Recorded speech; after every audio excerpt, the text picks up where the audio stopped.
விக்கிரமாதித்தன் வேதாளம் கதைகள். வேதாளத்தின் வரலாறு.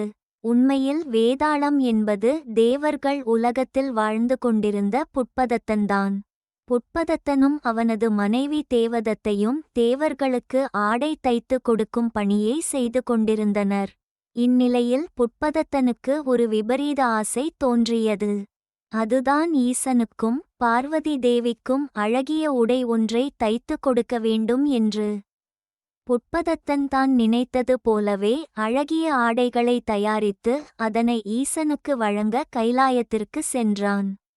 அங்கு சென்று ஈசனை பார்த்த மகிழ்ச்சியில் வந்த வேலையை மறந்து விட்டு ஈசனை வணங்கியே நேரத்தை கழித்துவிட்டான். ஈசனிடம் விடை பெற்றுக்கொண்டு அவன் திரும்பிய போது இருள் சூழ்ந்துவிட்டது. பிறகுதான் அவனுக்கு ஆடையை ஈசனுக்கும் பார்வதிக்கும் தராமல் வந்துவிட்டது ஞாபகம் வந்தது. இருட்டியும் விட்டதால் கைலாயத்தின் வாசலிலேயே படுக்க முடிவெடுத்தான். அன்று இரவு சிவபெருமான் பார்வதி தேவியிடம் ஒரு முக்கியமான தேவ ரகசியம் பற்றி கூறிக்கொண்டிருந்தார். அது கைலாயத்தின் வாசலில் படுத்திருந்த புட்பதத்தன் காதுகளில் விழுந்துவிட்டது. மறுநாள் ஈசனிடம் சென்று தான் கொண்டு வந்த ஆடைகளை கொடுத்துவிட்டு ஆசி பெற்ற புட்பதத்தன் நேற்று இரவு தான் கைலாய வாசலில் படுத்திருந்ததையும் சிவன் கூறிய தேவ ரகசியத்தை கேட்டுவிட்டதையும் அப்போதிருந்தே தன் மனம் படாதபாடு படுவதையும் கூறினான். தேவ ரகசியத்தை கேட்டுவிட்டதால் கோபமுற்றார் சிவபெருமான். இருப்பினும் அவன் உண்மையை கூறியதால் அதனை எக்காரணத்தைக் கொண்டும் யாரிடமும் கூறக்கூடாது என்று அவனை எச்சரித்து அனுப்பினார். சிவனின் சாபம். கைலாயத்திலிருந்து திரும்பி வந்த புட்பதத்தன் பல நாட்கள் நிம்மதியின்றி தவித்து வந்தான். அவன் மனைவி பல முறை கேட்டும் காரணம் என்னவென்று சொல்லாத புட்பதத்தன் ஒருநாள் அழுத்தம் தாங்காமல் அந்த தேவ ரகசியத்தை தன் மனைவியிடம் கூறிவிட்டான். இது உடனே ஈசனுக்கு தெரிந்துவிட்டது. தன் பேச்சை மதிக்காத புட்பதத்தனை வேதாளமாக மாறி பூமியில் முருங்கை மரத்தில் தொங்கும்படியும் இரகசியத்தை காக்க முடியாத நீ இனி கேள்விகள் கேட்டுக்கொண்டே உன் வாழ்நாளை கழிப்பாய் என்றும் இரகசியத்தை கேட்ட தேவதத்தை வனத்தில் இரவு முழுவதும் வீணை வாசித்து மற்றவர் உறக்கத்தை கெடுத்து கொண்டே இருப்பாய் என்றும் சாபமளித்தார். பல ஆண்டுகளாக வேதாளமாக புட்பதத்தன் சுடுகாட்டில் உள்ள முருங்கை மரத்தில் தலைகீழாக தொங்கிக் கொண்டிருந்தான். அந்த நேரத்தில் முனிவன் ஒருவன் வேதாளத்தை தன் அடிமையாக்கி அதன் சக்திகள் மூலம் உலகத்தை ஆள நினைத்தான். அதற்காக தவமிருந்த போது காளி தேவி 1000 அரசர்களின் தலையை தனக்கு காணிக்கையாக அளித்தால் உன் வேண்டுதலை நிறைவேற்றுகிறேன் என்று கூறினார். அந்த கொடூர முனிவனும் பல அரசர்களை ஏமாற்றி காளி கோவிலுக்கு அழைத்து வந்து அவர்களை பலி கொடுக்க தொடங்கினான். இப்படியே 999 அரசர்களின் தலையை காளிக்கு பலி கொடுத்தான். விக்கிரமாதித்தன் 1000வது பலியாக கொடுக்க நினைத்த முனிவன் விக்கிரமாதித்தனின் அரசவைக்கு சென்று காட்டுக்குள் ஒரு காளி கோவில் இருப்பதாகவும் அங்கு வேண்டினால் உங்கள் நாடு வளம் பெறும் எனவும் கூறினான். விக்கிரமாதித்தனும் முனிவனின் பேச்சை நம்பி அவனுடன் செல்ல சம்மதித்தான். வீணை இசை. முனிவனுடன் காளி கோவிலுக்கு சென்ற விக்கிரமாதித்தன் அன்று இரவு அந்த கோவில் மண்டபத்தில் தங்க முடிவெடுத்தான். முனிவனும் பூஜை முடிந்தவுடன் விக்கிரமாதித்தனை பலியிட முடிவெடுத்தான். அப்பொழுது தூரத்திலிருந்து கேட்ட மனதை மயக்கும் வீணை இசை அவனை ஈர்த்தது. இசை வந்த திசை நோக்கி நடந்தான். அங்கே ஒரு அழகிய பெண் இருட்டில் அமர்ந்து கொண்டு வீணை வாசித்து கொண்டிருந்தாள். அவளிடம் நீ யார்?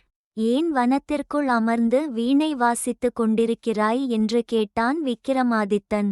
அந்த பெண் வேறு யாருமல்ல தேவ ரகசியத்தை கேட்ட புட்பதத்தனின் மனைவி தேவதத்தை. அவள் தன் கதையை விக்கிரமாதித்தனிடம் கூற அவள் மேல் இரக்கம் கொண்டான் விக்கிரமாதித்தன். தங்களுடைய சாபம் தீர என்ன செய்ய வேண்டுமென்று தேவதத்தையிடம் விரும்பினான். அதற்கு தேவதத்தை நானும் வேதாளமாக தொங்கிக் கொண்டிருக்கும் என் கணவரும் காட்டிற்குள் இருக்கும் காளி கோவிலுக்கு சென்று வழிபட்டால் எங்கள் சாபம் நீங்கும். ஆனால் என் கணவரை அந்த முருங்கை மரத்திலிருந்து இறக்கி காளி கோவிலுக்கு அழைத்து வருவது இயலாத ஒன்று என்று கூறி அழுதாள். அது எவ்வளவு பெரிய ஆபத்தாயிருந்தாலும் நான் அதனை செய்கிறேன் என்று கூறி அங்கிருந்து சென்றான் விக்கிரமாதித்தன். சுடுகாட்டிற்கு சென்ற விக்கிரமாதித்தன் அங்கு தலைகீழாக தொங்கிக் கொண்டிருந்த வேதாளத்தை கட்டி முதுகில் போட்டுக்கொண்டான். அதுவரை அமைதியாக இருந்த வேதாளம் விக்கிரமாதித்தனிடம் பேசத் தொடங்கியது. நாம் கோவிலுக்கு செல்லும் வரை நீ ஒரு வார்த்தை பேசக்கூடாது. அதே நேரம் நான் ஒரு கதை சொல்லி அதிலிருந்து கேள்வி கேட்பேன். அதற்கு பதில் தெரிந்தும் நீ கூறவில்லை என்றால் உன் தலை வெடித்து சிதறிவிடும் என்று கூறியது. விக்கிரமாதித்தன் என்ன சொல்வதென்று தெரியாமல் விழிக்க அவர்களின் பயணம் தொடங்கியது. விக்கிரமாதித்தன் முதுகில் ஏறிய வேதாளம் அவனிடம் கதை சொல்லத் தொடங்கியது. விக்கிரமாதித்தனும் கதை கேட்கத் தொடங்கினான். இறுதியாக வேதாளம் கதையிலிருந்து ஒரு கேள்வி கேட்டது. அதற்கான விடை விக்கிரமாதித்தனுக்கு தெரிந்தே இருந்தது. பதில் கூறினால் வேதாளம் மீண்டும் முருங்கை மரத்திற்கே சென்றுவிடும். பதில் கூறவில்லை என்றால் தலை வெடித்து சிதறிவிடும். என்ன செய்யலாம் என்று யோசித்த விக்கிரமாதித்தன் பதிலே கூறிவிடலாம் என்று வாய் திறந்து பதில் கூறிவிட்டான். தான் இட்ட நிபந்தனையை விக்கிரமாதித்தன் மீறிவிட்டதால் மீண்டும் முருங்கை மரத்திற்கே சென்றது வேதாளம். இதேபோல 24 முறை கதை சொல்லி மீண்டும் முருங்கை மரத்திற்கே சென்றது வேதாளம். மீண்டும் வேதாளத்தை தன் முதுகில் ஏற்றிக்கொண்டு கோவிலுக்கு கிளம்பினான் விக்கிரமாதித்தன். இம்முறையும் வேதாளம் கதை சொல்லத் தொடங்கியது. ஆனால் விக்கிரமாதித்தன் வாயை திறந்து பேசவில்லை. கேள்விக்கு பதில் கூறுவது போலவே பாசாங்கு செய்து கொண்டு கோவில் வரை வந்துவிட்டான். விக்கிரமாதித்தனையே கவனித்து வந்த வேதாளம் கோவில் வந்துவிட்டதை உணரவில்லை. சிவன் கூறியபடி கோவிலுக்கு புட்பதத்தனும் தேவதத்தையும் சேர்ந்து வந்ததால் அவர்களின் சாபம் நீங்கியது.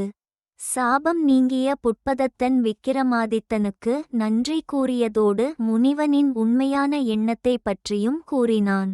இதனை கேட்டு அதிர்ச்சியடைந்த விக்கிரமாதித்தன் அந்த முனிவரின் தலையை காளி தேவி முன் வெட்டி வீழ்த்தினான்.